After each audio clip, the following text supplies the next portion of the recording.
Page 295, this is practicing what they call group 1 keys and harmonic minor. I prefer to do the scales, and I don't group keys, but they do in the book, so fine. Which ones are we talking about? Well, we're talking about the ones that starting on white keys for the most part. We're doing A minor because that's relative to C major. E minor is relative to G major, 1 sharp. D minor is relative to F major, 1 flat.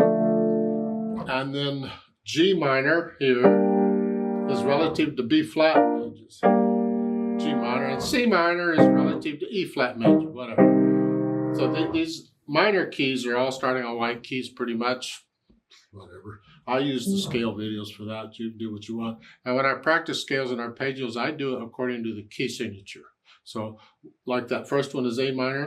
Well, I do the C major and A minor both because both of those have no sharps or flats. We are using the harmonic minor, so you're going to raise the 7th step up here on all of these.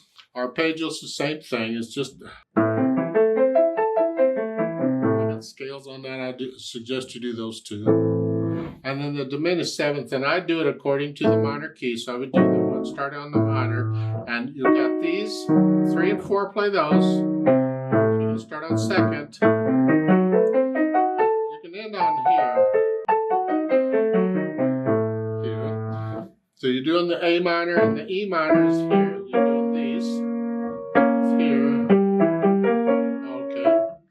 The D minor is here. So again, 1 flat, and the 4th finger plays that. You start on 2nd here.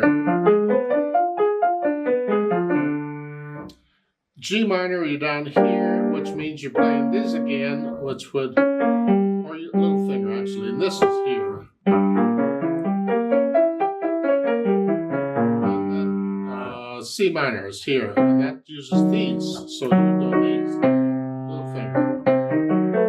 You're doing those. So there's only the 3 different diminished chords. You got where it's here, or where it's here, or where it's here.